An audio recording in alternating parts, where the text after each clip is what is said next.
The spreadsheet was open on my screen for about 30 seconds before I understood what I was looking at. I'd run Bloodwork twice in 90 days, once before, once after, and I was staring at a before and after comparison of 8 biomarkers across 4 supplements.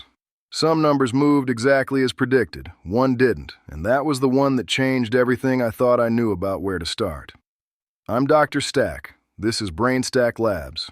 And this is what actually happened when I stopped guessing about supplements and started measuring. Here's the thing. Nobody in the supplement industry wants you to think about. Most people who take supplements have never seen a blood panel. They take the capsule, they wait, they feel something or drink that, or they tell themselves they feel something and that loop repeats for months or years. No before, no after, no numbers. And the industry gets to operate in that gap. $35 billion. That's what Americans spend on dietary supplements every year. $35 billion on something most people cannot prove is working. I wanted to close that gap, not with a testimonial, with actual lab results. 4 supplements, 8 biomarkers, 1 controlled 90-day window where I changed nothing else. Same diet, same sleep schedule, same training volume. Here's the full picture. Let me explain exactly what I took, and more importantly, why those 4 specifically.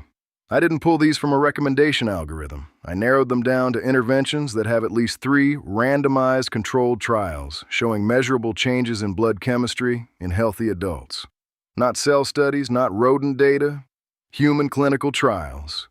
That filter cut the field down fast. First, magnesium glycinate, 400 milligrams daily. Dietary surveys consistently put magnesium insufficiency at around 50% of adults in developed countries. Not deficiency, insufficiency. You won't feel it. You just run slightly below optimal. The glycinate form is the one that absorbs. Other forms, oxide, citrate, have weaker bioavailability data.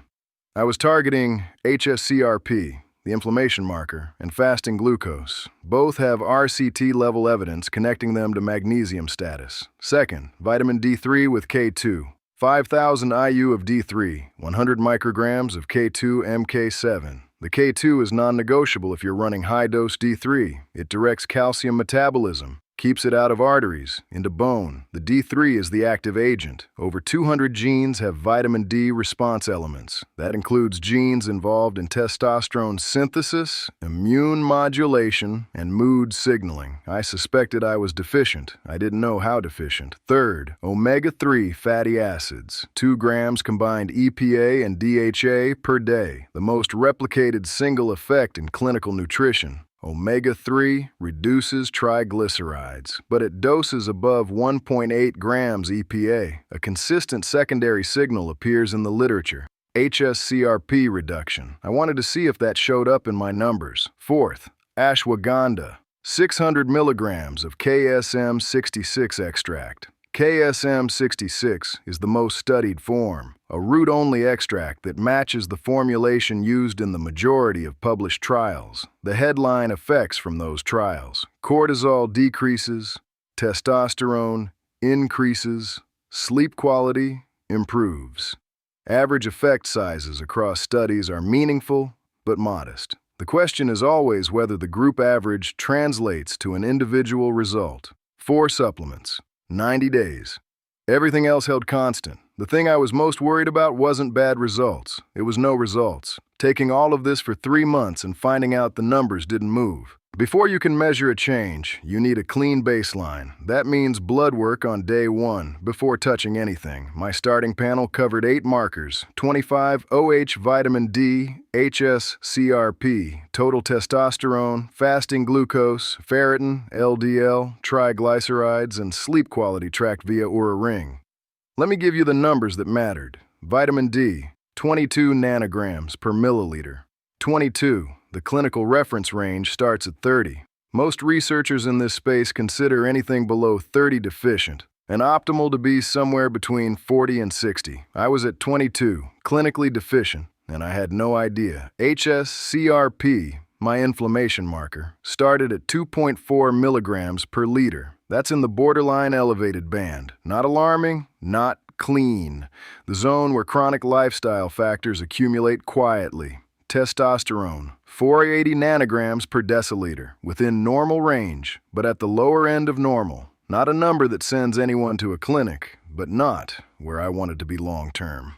Fasting glucose, 96 milligrams per deciliter, the high end of normal, pushing toward the pre-diabetic boundary at 100, and my Aura Ring sleep score averaged across 2 weeks before the experiment. Sat at 72 out of 100. Think of these numbers as a baseline topography map. No single reading looks catastrophic. But if you zoom out, you see a person running slightly below optimal on almost every metric. Low-grade inflammation, low-end testosterone, vitamin D in the deficient zone, glucose pushing toward the upper boundary. Not sick, not broken, just not optimized.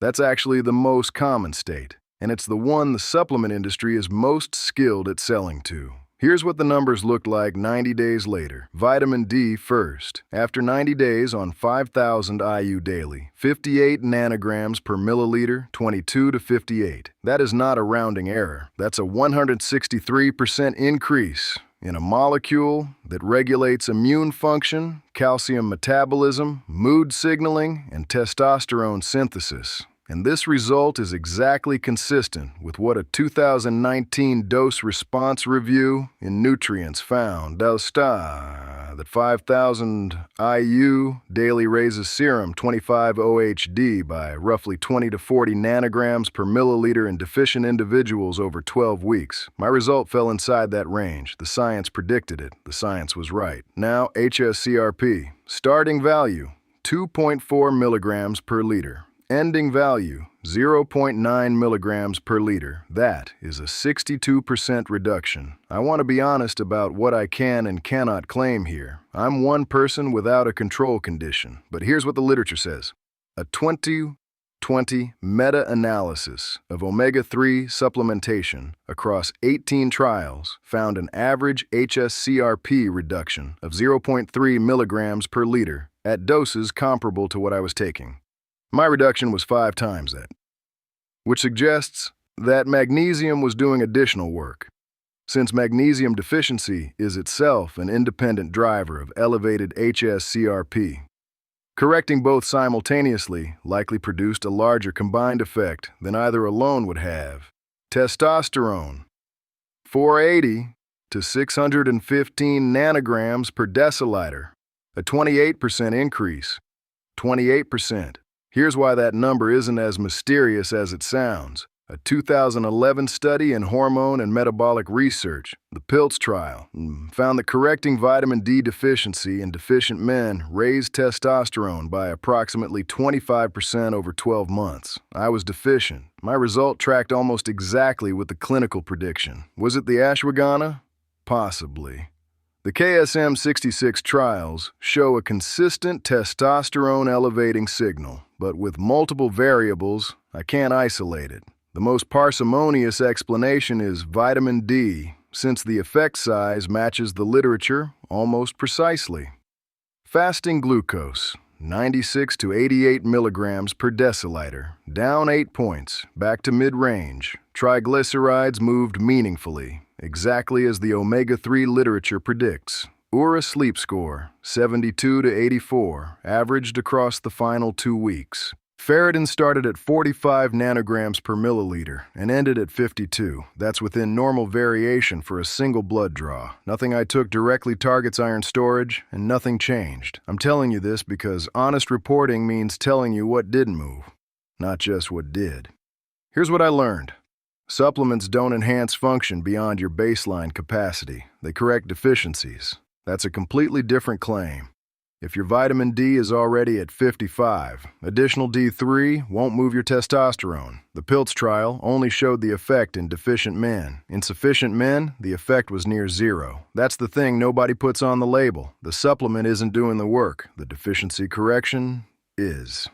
And you can't know which category you're in without a blood test. Most supplements, taken by most people without baseline testing, do nothing, not because the ingredients don't work, because the person wasn't deficient in what the supplement addresses. That is a billion-dollar gap between marketing and mechanism. Go back to that spreadsheet. The Tuesday morning in January, I was expecting the testosterone number to be the story. That's the one with the most marketing attached to it. That's the one supplement brands build $80 campaigns around, but the vitamin D was the story.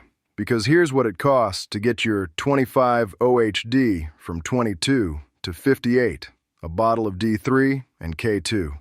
$12. That's 5 months of supplementation at 5,000 IU per day, 50 cents a day, the product marketed explicitly as a testosterone booster, the kind with aggressive branding and before and after photos. Typically retails between $50 and $90 a month. The clinical evidence behind those formulas, at the doses they use, is weak to non-existent. The boring vitamin D3 bottle, no branding, no influencer, no ad spend, produced a testosterone increase that matches the peer-reviewed clinical literature. Not an accident. That's what happens when you build a marketing industry around people who aren't measuring anything. Not malicious. Just money doing what money does. The summary? Fast. Vitamin D. Deficient to optimal in 90 days. hs-CRP, down 62%. Testosterone, up 28%. Fasting glucose, back into mid-range. Sleep, meaningfully improved. Ferritin unchanged. Because nothing I took addresses iron storage. The lesson isn't that supplements work, it's that deficiency correction works. And you can't know what you're correcting for without data. The studies I referenced, the 2011 Pilz testosterone trial, the 2020 omega-3 meta-analysis, the KSM-66 clinical data, the nutrients dose-response review, are all linked in the description. PubMed, no paywall. Read the methods section yourself. Get blood work done before you spend $1 on supplements. Most labs will run a panel like this for under $100 without a doctor's order. The number you find might surprise you. We publish one of these every week. If you want to actually understand what the science says, not the marketing, subscribe. That's the only reason this channel exists. If you ran your numbers after watching this, drop your vitamin D baseline in the comments. I have a feeling most of you are going to see something under 30. I'm Dr. Stack. See you in the next one.